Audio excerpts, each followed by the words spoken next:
হেফাজতে ইসলাম বাংলাদেশ কর্তৃক আয়োজিত মুফতি আমিনী মুক্ত মঞ্চে এই আয়োজনের মোহতারাম সভাপতি, কেন্দ্রীয় নেতৃবৃন্দ, ওলামায়ে কেরাম, ছাত্র জনতা,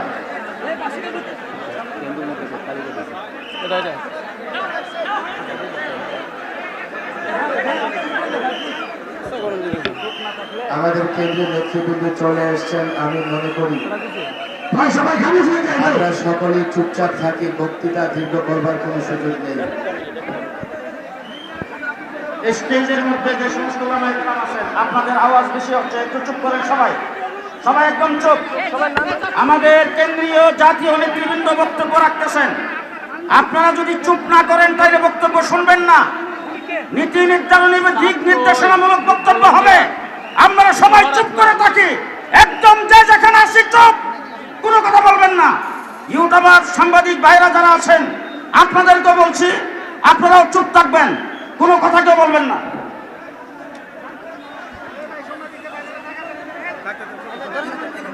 ছাত্র জনতার আন্দোলনের মাধ্যমে আমরা দেশকে মুক্ত করেছি। আজ বিবারিয়া মুক্ত, সারা দেশ মুক্ত, সারা দেশের মানুষ মুক্ত। আল্লামা মুফতি আমিন রাহিমাহুল্লাহ যেদিন গৃহবন্দী হয়েছিলেন সেদিন থেকে আমরা বন্দী। আল্লামা মুফতি আমিন রাহিমাহুল্লাহ একটা গণ আন্দোলনের স্বপ্ন দেখতেন আর বলতেন ছাত্র জনতা কোনোদিন বিক্রি হবে না।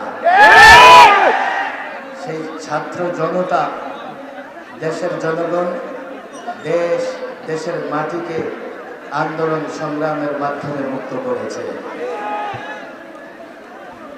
আমি মনে করি মুক্তির এই আন্দোলন, মুক্তির এই সংগ্রাম, এটা সূচনা মাত্র। চূড়ান্ত মুক্ত আমরা সেদিনই হব যেদিন কোরআন সুন্নাহ ভিত্তিক রাষ্ট্র ব্যবস্থা কায়েম করতে পারব। এই মুক্তি সংগ্রামের মাধ্যমে যে বিজয় আমাদের এসছে, এই বিজয়কে কেন্দ্র করে আমাদের চাওয়া হচ্ছে এমন একটা বাংলাদেশ যেখানে জুলুম নির্যাতন থাকবে না। সাম্যের বাংলাদেশ আমরা চাই। আমরা এমন একটা বাংলাদেশ চাই যেখানে সাম্প্রদায়িক সম্প্রীতি থাকবে, ধর্মে ধর্মে কোনো মারামারি থাকবে না। আমরা এমন একটা বাংলাদেশ চাই যেখানে দুর্নীতি থাকবে না। আমরা এমন একটা বাংলাদেশ চাই যেখান থেকে অর্থ পাচার হবে না। ফ্যাসিস্ট হাসিনা সরকারের আমলে কোটি কোটি টাকা বাংলাদেশ থেকে পাচার হয়ে গিয়েছে।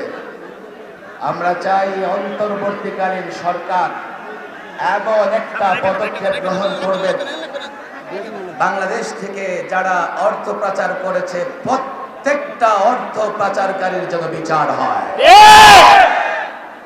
আমরা চাই দেশে সাম্প্রদায়িক দাঙ্গা যেন না লাগে। সাম্প্রদায়িক সম্প্রীতির বাংলাদেশ, ইসলাম ও সাম্প্রদায়িক সম্প্রীতির কথা বলে। আমরা দেখেছি বিগত আওয়ামী সরকার মুখে তো বলেছে সংখ্যালঘুদের পক্ষে, কিন্তু বাংলাদেশের যতগুলো জায়গায় সংখ্যালঘুদের উপর আক্রমণ হয়েছে, এর জন্য আওয়ামী লীগ দায়ী, যুবলীগ দায়ী, ছাত্রলীগ দায়ী, আওয়ামী সরকার দায়ী। বাংলাদেশের তাওহীদি জনতা, আলেম ওলামা, ছাত্র জনতা, টুপি দাড়িওয়ালারা কখনো কোনো অমুসলিমদের উপাসনালয়ের আক্রমণ করেছে এর প্রমাণ আপনারা কোথাও দিতে পারবেন না। আমরা চাই 2001 থেকে অদ্যাবধি জুলুমের শিকার হয়ে যত রক্ত ঝরেছে, যত প্রাণ ঝরেছে, প্রত্যেকটা ফোঁটা রক্তের বিচার যেন বাংলাদেশের জমিনে হয়। পরিষ্কার বলি, ছাত্র জনতা, সিপাহী জনতার বিপ্লবের মাধ্যমে এখন যে বিজয় পেয়েছি, আমরা অন্তর্বর্তীকালীন সরকার গঠন করেছি। আমি সরকারকে বলবো, ভয় নেই, কোন ধরনের দ্বিধা নেই, সংকোচ নেই। প্রত্যেকটা জালেমকে ধরে ধরে আজকে জালেম গোষ্ঠী নদীতে পাওয়া যাচ্ছে, গর্তে পাওয়া যাচ্ছে। রক্ত খেকো হাসিনার আমলে যারা জনগণের জানমাল নিয়ে ছিনিমিনি খেলেছে, রক্ত জড়িয়েছে, বিবারিয়া থেকে যশোর পর্যন্ত, হাটাজারি থেকে ঢাকা পর্যন্ত যারা রক্ত জড়িয়েছে প্রত্যেক জালেম, প্রত্যেক খুনিকে ধরে বিচারের কাঠগড়ায় দাঁড় করাতে হবে। নেতৃবৃন্দ আছেন, বক্তব্য রাখবেন। আমি বিবারিয়ার এই বিপ্লবী জনতাকে আহ্বান করতে চাই, আপনারা আবার নতুন করে মুফতি আমিন রাহিমাহুল্লাহর আদর্শ লালন করেন। এই ছাত্র জনতার মাধ্যমে আরেকটা বিপ্লব যখন হবে, ইনশাআল্লাহ আমরা চূড়ান্তভাবে বিজয়ী হব। আল্লাহ তৌফিক দান করুন।